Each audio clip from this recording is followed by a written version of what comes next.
हाँ जी विद्यार्थियों, स्वागत अभिनंदन आप सभी का online YouTube channel study bye Arun पर। मेरे विद्यार्थियों, मनोविज्ञान विषय का अध्ययन कर रहे हैं और मनोविज्ञान विषय जो कि सभी शिक्षक भर्ती परीक्षाओं में अनिवार्य रूप से शामिल किया गया है, चाहे वो राजस्थान अध्यापक पात्रता परीक्षा रीट हो, सेकंड ग्रेड हो, फर्स्ट ग्रेड हो या किसी भी राज्य की अध्यापक पात्रता परीक्षाएं हों, चाहे शिक्षक भर्ती परीक्षाएं हों, सभी में मनोविज्ञान विषय को जो है अनिवार्य रूप से शामिल किया गया है। तो इस वीडियो लेक्चर सीरीज के अंतर्गत मनोविज्ञान के जितने भी महत्वपूर्ण टॉपिक हैं उन सब के बारे में हम अध्ययन करने वाले हैं। लगभग 8 से 9 वीडियो मैं अपलोड कर चुका हूं चैनल पर। अगर आपने नहीं देखे हैं तो उन्हें आप देख लें, क्योंकि हम जो मनोविज्ञान विषय का अध्ययन कर रहे हैं वो बिल्कुल क्रम से कर रहे हैं। जो टॉपिक आपके रीट भर्ती को लेकर के सिलेबस में जिस तरह से दिए गए हैं उसी तरह से हम चलते हुए आ रहे हैं। और रीट वैकेंसी की जो पहली जो यूनिट है, पहली यूनिट जो है वो बाल विकास से संबंधित है और हम जो टॉपिक पढ़ रहे हैं वो बाल विकास से संबंधित ही टॉपिक पढ़ रहे हैं विद्यार्थियों। लगभग 70 से 80 क्लासें होने वाली है, जिसमें आपकी पूरी शिक्षा मनोविज्ञान रीट लेवल, सेकंड ग्रेड और फर्स्ट ग्रेड लेवल की मैं आपको कंप्लीट करवा दूंगा। तो आइए शुरू करते हैं। अभी तक चैनल को सब्सक्राइब नहीं किया है, नए व्यूअर्स हैं तो चैनल को सब्सक्राइब कर दें, वीडियो अच्छा लगे तो लाइक करें, साथ में शेयर करना ना भूलें। तो आइए शिक्षा मनोविज्ञान विषय के अंतर्गत जो बालक के विकास के सिद्धांत हैं उनका अपन अध्ययन कर रहे हैं। सॉरी, थोड़ा तबियत थोड़ी डाउन है, आज गला खराब हो रखा है। हाँ, तो शिक्षा मनोविज्ञान विषय के अंतर्गत बाल विकास हम पढ़ रहे हैं और बाल विकास में कुछ विभिन्न मनोवैज्ञानिकों के बालक के विकास से संबंधित कुछ सिद्धांत हैं, उनका अपन लगातार अध्ययन कर रहे हैं। तो आज जो है हम पढ़ने जा रहे हैं वो सिद्धांत है जीन पियाजे का। जीन पियाजे का सिद्धांत विद्यार्थियों बहुत इंपॉर्टेंट है और इसमें से एक प्रश्न पढ़ने की जो है पूरी संभावना रहती है। जीन पियाजे ने जो सिद्धांत दिया है उसका नाम है संज्ञानात्मक विकास का सिद्धांत। ठीक है, तो आइए इसकी हम बात करते हैं अब। जैसा कि पीपीटी पे आप देख पा रहे हैं, सबसे पहले आपके मस्तिष्क में ये सवाल आना चाहिए कि जीन पियाजे ने जो संज्ञानात्मक विकास का सिद्धांत दिया है उसमें संज्ञान का तात्पर्य क्या है, शब्द का अर्थ क्या है। जैसा कि मैं आपको पढ़ाता आ रहा हूँ और हर एक शब्द को मैं तोड़कर पढ़ाने की कोशिश कर रहा हूँ ताकि कहीं भी आपके दिक्कत नहीं आए, आपके मन में कोई शंका नहीं रहनी चाहिए कि सर इसका मतलब क्या होता है। ये मेरा परम उद्देश्य रहेगा कि आप एक एक शब्दों को बिल्कुल विश्लेषित करके आपको मैं पढ़ाऊँ।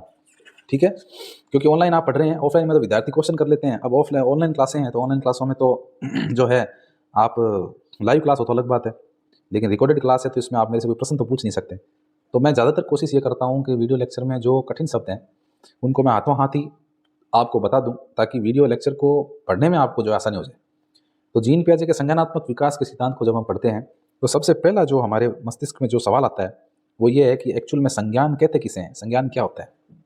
बहुत सी बार ये शब्द काम में लिया जाता है हमारे द्वारा, लेकिन रियल अर्थ जो है विद्यार्थियों इसका क्या है। संज्ञान से तात्पर्य व्यक्ति इस संसार में रहकर अपनी इंद्रियों के माध्यम से, व्यक्ति की इंद्रियां हैं विद्यार्थियों, 5 ज्ञानेंद्रियां हैं हमारी, 5 ज्ञानेंद्रियां जिनके माध्यम से हम बाहरी संसार का भौतिक ज्ञान प्राप्त करते हैं। आँख, नाक, कान, जीभ और त्वचा, ये 5 ज्ञानेंद्रियां हैं, इनके माध्यम से हम प्रत्यक्ष रूप से देख करके, समझ करके, परख करके जो है चीज़ों का ज्ञान प्राप्त करते हैं। तो यही क्या कहलाता है, संज्ञान कहलाता है। यानी कि हमारी जो ईश्वर प्रदत्त 5 ज्ञानेंद्रियां है, इन ज्ञानेंद्रियों के माध्यम से जो ज्ञान हमें प्रत्यक्ष रूप से प्राप्त होता है वही क्या कहलाता है, संज्ञान कहलाता है। तो जीन पियाजे का जो सिद्धांत है वो संज्ञानात्मक विकास का सिद्धांत, वो भी यही कहता है कि एक बालक किस तरह से जो है संज्ञान प्राप्त करके, यानी कि अपनी इंद्रियों के माध्यम से देख करके प्रत्यक्ष रूप से यथार्थ ज्ञान को ग्रहण करता है और उसका विकास होता है। तो यही संज्ञानात्मक विकास का सिद्धांत है। अब देखिए 1922 से लेकर 1932 तक जो है जीन पियाजे ने अपने इस सिद्धांत के ऊपर कार्य किया था, शोध कार्य किया था, रिसर्च किया था और निष्कर्ष निकाला। इन्होंने निष्कर्ष क्या निकाला कि बालक के विकास में उपयोगी उसकी संज्ञानात्मक क्षमता है। यानी बालक के विकास के अंदर उसका शारीरिक विकास, उसका मानसिक विकास, बौद्धिक विकास, इन सब विकास के अंदर उसकी जो संज्ञानात्मक क्षमता है, यानी कि ज्ञान को ग्रहण करने की जो क्षमता है बालक में, जो ताकत है, वो महत्वपूर्ण प्रभाव डालती है इसके ऊपर। बालक कितना ग्रहण कर पाता है तो वो उस बालक की संज्ञानात्मक क्षमता पर डिपेंड करती है कि वो अपनी इंद्रियों के माध्यम से देख करके, सुन करके, स्पर्श के माध्यम से जिस प्रकार से वो ज्ञान को प्राप्त करता है वो उसके विकास में क्या होता है, उपयोगी होता है। इसी कारण जीन पियाजे को विकासात्मक मनोविज्ञान का जनक भी कहा जाता है। ठीक है, ये भी फैक्ट आप याद रखना कि संज्ञानात्मक मनोविज्ञान के जनक कौन है, जीन पियाजे हैं। साथ ही प्रश्न आए कि विकासात्मक मनोविज्ञान के जनक कौन है, तो वो भी आपके जीन पियाजे हैं, क्योंकि इन्होंने बालक के विकास में जो संज्ञान को महत्वपूर्ण माना कि बालक किस तरह से इस धरती पर जो भी चीज़ें हैं, इस संसार में जो भी चीज़ें व्याप्त है, वो किस तरह से अपनी इंद्रियों के माध्यम से देख करके, समझ करके, सुन करके, परख करके जो ज्ञान को प्राप्त करता है और अपने विकास को प्राप्त करता है। ठीक है, तो ये जो सिद्धांत है विद्यार्थियों जीन पियाजे का, संज्ञानात्मक विकास का सिद्धांत, इसी कारण इसे जीन पियाजे जो है इन्हें विकासात्मक मनोविज्ञान का भी जनक कहते हैं। आइए आगे चलते हैं। देखिए जीन पियाजे का जो सिद्धांत है विद्यार्थियों, संज्ञानात्मक विकास का सिद्धांत, इसकी 4 अवस्थाएं बताई गई है, 4 स्टेज है इसकी, और इन 4 अवस्थाओं के अंदर जो है बालक अपना ज्ञान जो है वो पूर्ण करता है। तो आपको ये पता होना चाहिए कि जीन पियाजे के संज्ञानात्मक विकास के सिद्धांत की जो है 4 स्टेज है। कौन कौन सी, देखिए एक एक की बात करते हैं। सबसे पहली जो अवस्था है वो कहलाती है संवेदी पेशीय गामक अवस्था। संवेदी पेशीय गामक अवस्था, देखिए देखने से मालूम चलता है संवेदी पेशीय यानी कि बालक के अंदर एक ऐसी अवस्था बालक के जीवन की जिसमें उसकी पेशियां काम करती है, उसकी मांसपेशियां काम करती है, यानी कि बालक अपने भौतिक रूप से, स्वरूप से ज्ञान प्राप्त करने का प्रयास करता है। ठीक है ना। अब देखिए आयु सीमा देखिए कितनी बताई है इन्होंने, आयु सीमा बताई जन्म से 2 वर्ष तक। तो एक बालक जिसका जन्म हुआ है और जन्म से 2 साल का जो टाइम पीरियड है वो जीन पियाजे के अनुसार कहलाता है संवेदी पेशीय गामक अवस्था। गामक का मतलब है क्रियाशीलता, कोई कार्य कर रहे हैं आप, क्रियाशील हो गया आपका शरीर, तो उसको हम गामक बोलेंगे। ठीक है। तो संवेदी पेशीय गामक अवस्था का मतलब है ऐसी अवस्था जिसमें शिशु जो है वो अपने शरीर के माध्यम से बहुत सी क्रियाएं करता है और वातावरण से जो है ज्ञान को प्राप्त करता है। इस अवस्था में बालक अनुकरण से सीखता है। अनुकरण यानी देख के सीखता है। माता पिता कुछ बोल रहे हैं तो माता पिता की भाषा को सुनता है बालक, और सुन करके भाषा का विकास करता है। और जो भी शारीरिक क्रियाकलाप है वो भी देख के करता है। जैसे जैसे घर के सदस्य जैसे जैसे क्रियाकलाप करेंगे उन्हीं क्रियाकलापों को जो है बालक अपनाएगा। तो अनुकरण से सीखता है, नकल करता है बालक, और नकल के द्वारा इस अवस्था के अंदर सीखता है। इस अवस्था में बालक शारीरिक रूप से अपनी इंद्रियों के माध्यम से ज्ञान को प्राप्त करता है। शारीरिक रूप से, भौतिक रूप से जो उसकी इंद्रियां हैं उन इंद्रियों से बालक जो है ज्ञान को ग्रहण करता है। ठीक है। इसीलिए इसका नाम क्या दे दिया है, संवेदी पेशीय गामक अवस्था नाम दे दिया। बालक की भाषा का विकास तीव्र गति से होता है। बालक बहुत तेजी से भाषा सीखता है। माता पिता के द्वारा बोले गए शब्दों को जो है बालक पकड़ करता है और उस बालक में भाषा का विकास होना शुरू हो जाता है। ठीक है। चलिए अब देखिए विद्यार्थियों, अगली जो अवस्था है, मैंने बताया आपको 4 अवस्थाओं के अंदर जीन पियाजे ने जो है अपने सिद्धांत को बांटा है। इसमें पहला हमने पढ़ा संवेदी पेशीय गामक अवस्था। अब जो दूसरी अवस्था है उसका नाम है पूर्व संक्रियात्मक अवस्था।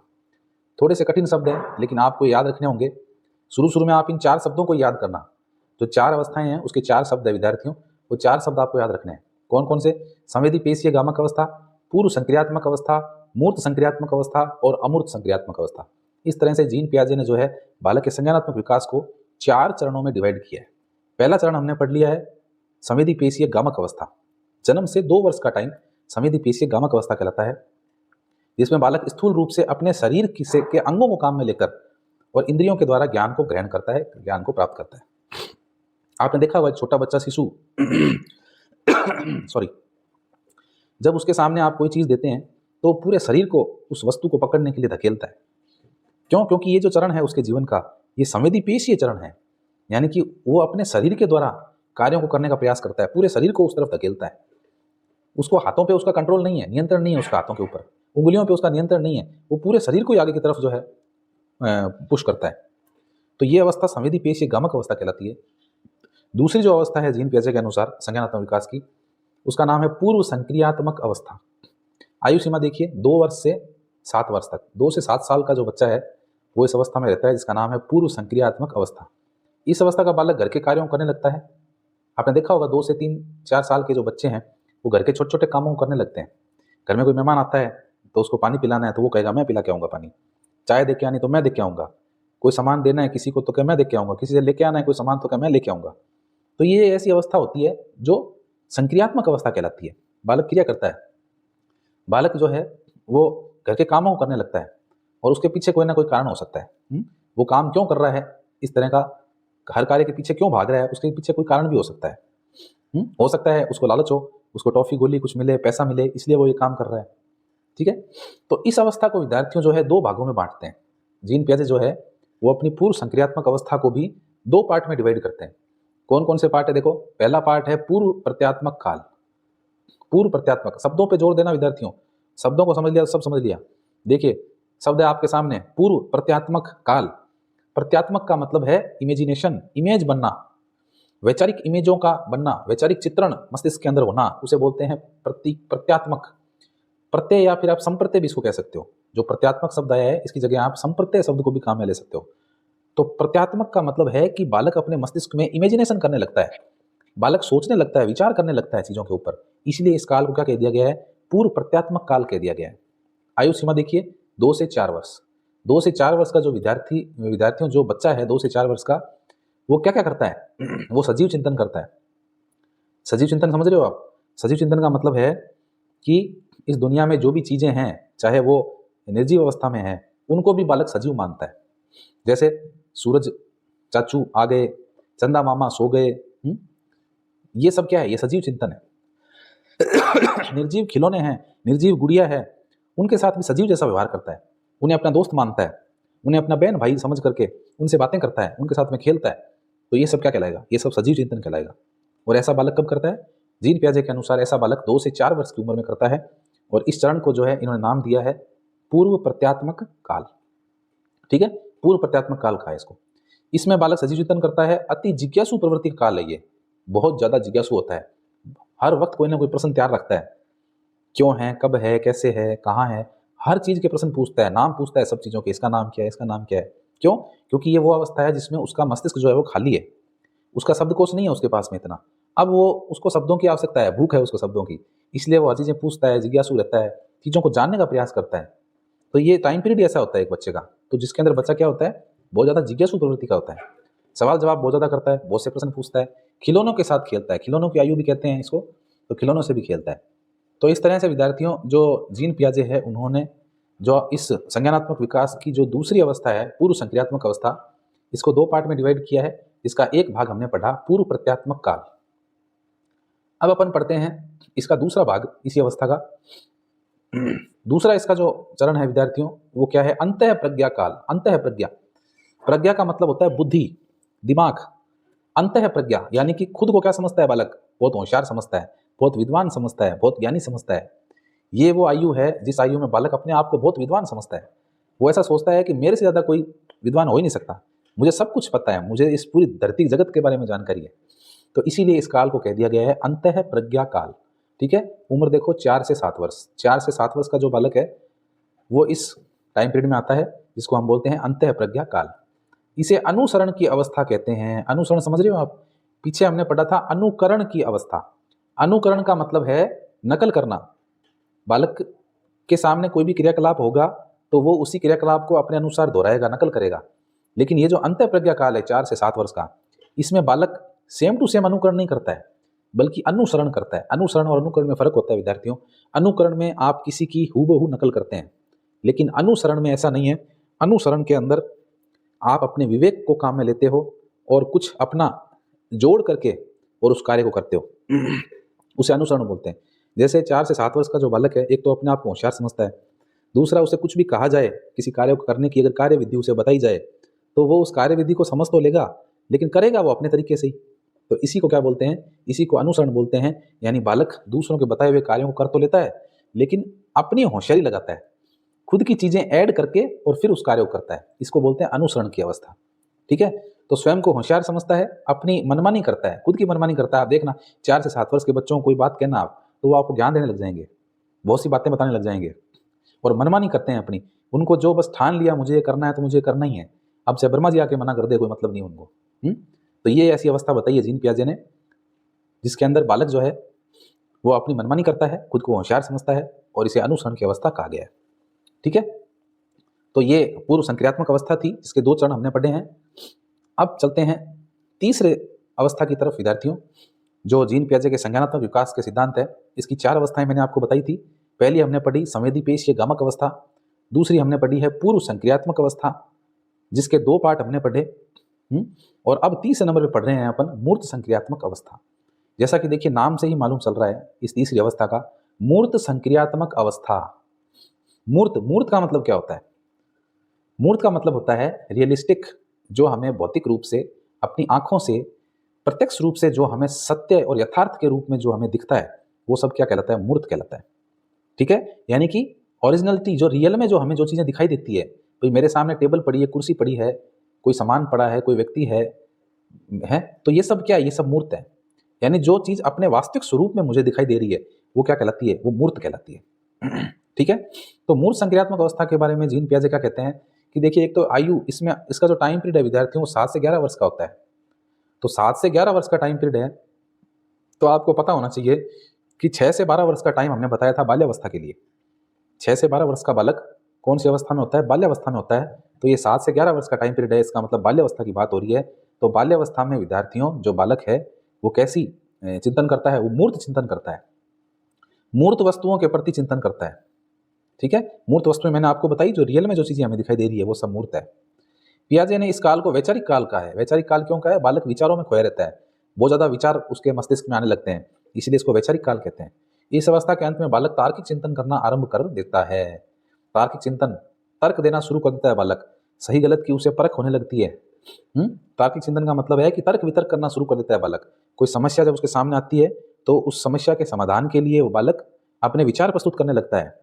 ठीक है, इसीलिए ऐसा कहा गया है कि इस अवस्था के अंत में, शुरू में नहीं, शुरू तो 7 वर्ष से हो रही है, अंत में मतलब 11-12 वर्ष की जो उम्र आ जाती है बच्चे की, उस अवस्था के अंदर जो है बालक क्या करना शुरू कर देता है? तार्किक चिंतन करना शुरू कर देता है। ठीक है, तो ये मूर्त संक्रियात्मक अवस्था है, आपके समझ में आ गई होगी अच्छे से। अब चलते हैं जीन पियाजे की लास्ट चौथी जो अवस्था है उसके ऊपर बात करते हैं विद्यार्थियों, जिसका नाम है अमूर्त संक्रियात्मक अवस्था। मैंने आपको बताया मूर्त संक्रियात्मक, मूर्त का मतलब होता है रियलिस्टिक, भौतिक रूप से जो वस्तुएं हमें दिखती है उसे हम मूर्त कहते हैं। यहां शब्द आ गया है अमूर्त। अमूर्त का मतलब होता है जो चीजें भौतिक रूप से हमारे सामने उपस्थित नहीं है लेकिन विचारों में जो है उन चीजों की प्रधानता है। ठीक है, तो वो कहलाता है अमूर्त। यानी विचारों में कोई चीज है तो वो अमूर्त है लेकिन हमारे सामने कोई चीज है तो वो मूर्त है। मैं बोल लूं गाय, तो गाय तो हमारे सामने है, पशु है एक जो हमारे सामने भौतिक रूप से खड़ा है या बैठा है, तो वो क्या है? वो अमूर्त है। लेकिन वो मूर्त है। लेकिन अगर मैं बोलूं कि गाय हमारी माता है तो ये बात कैसी है? ये बात अमूर्त है। क्यों है अमूर्त? भाई गाय हमारी माता है। अब कभी गली में जाके कोई गाय जा रही हो तो जरा बोलो, जरा कहा मम्मी कहाँ जा रहे हो, इधर आओ, लोग कहेंगे पागल हो गया है क्या? है ना, समझ रहे हो? तो कहने का मतलब है कि अमूर्त जो है ना, अमूर्त का मतलब है वैचारिक, यानी कि जो विचारों तक की जो चीज सीमित हो, जो भावों तक सीमित हो मनुष्य के, वो कहलाता है अमूर्त। ठीक है, तो इसका टाइम पीरियड देखो। इसका टाइम पीरियड जो है जीन पियाजे ने बताया है 11 से 16 वर्ष। 11 से 16 वर्ष का जो बालक है वो अपने बौद्धिक चिंतन करने लगता है और उसके चिंतन के अंदर तर्क की प्रधानता आ जाती है, वो तर्क वितर्क करने लगता है, उसकी चिंतन शक्ति जो है वो काफी बढ़ जाती है और अमूर्त यानी कि वैचारिक रूप से वो कल्पनाएं करने शुरू कर देता है, अपनी विवेक शक्ति को काम में लेने लग जाता है। विवेक शक्ति मतलब सही गलत की परख करने की क्षमता उसके अंदर आ जाती है, तो इसीलिए इसको कहा गया है अमूर्त संक्रियात्मक अवस्था। पीपीटी पे देखिए, बालक का संपूर्ण विकास इस अवस्था तक हो जाता है। क्योंकि 11 से 16 वर्ष की अवस्था है तो लगभग जो है किशोरावस्था का टाइम पीरियड चल रहा होता है, तो लगभग फिर 16, 17, 18 तक जाकर बालक का क्या होता है? पूर्ण रूप से विकास हो जाता है। बालक अमूर्त तार्किक चिंतन करने लगता है और विवेक शक्ति का उपयोग करके समस्याओं को सुलझाने लगता है। तो ये वो अवस्था है विद्यार्थियों, इसमें बालक का विकास पूर्ण हो जाता है और वो पूर्ण रूप से एक चिंतनशील व्यक्ति बनकर के समस्याओं को सुलझाने की क्षमता उसके अंदर आ जाती है। तो इस तरह से विद्यार्थियों, ये जीन पियाजे के जो 4 स्टेप थे इस सिद्धांत के, संज्ञानात्मक विकास के सिद्धांत के, वो चारों स्टेप जो है हमने पढ़ लिए हैं। काफ़ी महत्वपूर्ण है ये। इनमें से बहुत बार आपके प्रश्न आ जाते हैं, या तो ये 4 जो स्टेप हैं, इन 4 स्टेप के नामों में से प्रश्न आ जाते हैं या फिर ये जो 4 स्टेप हैं, इन 4 अवस्थाओं के क्रम से प्रश्न आ जाते हैं कि पहले कौन सी अवस्था आएगी, बाद में कौन सी आएगी। या फिर क्या होता है कि इनमें जो आयु सीमा दी गई है कि किस में कितनी आयु सीमा का बालक होता है, उसमें से प्रश्न बन जाता है। ठीक है, तो इस तरह के प्रश्न इसके अंदर बनते हैं। आई होप आप अच्छे से समझ गए होंगे जीन पियाजे के संज्ञानात्मक विकास के सिद्धांत को। आज के लिए इतना ही, मिलते हैं एक और नई वीडियो के साथ। तब तक के लिए जय भारत, जय हिंद, नमस्कार।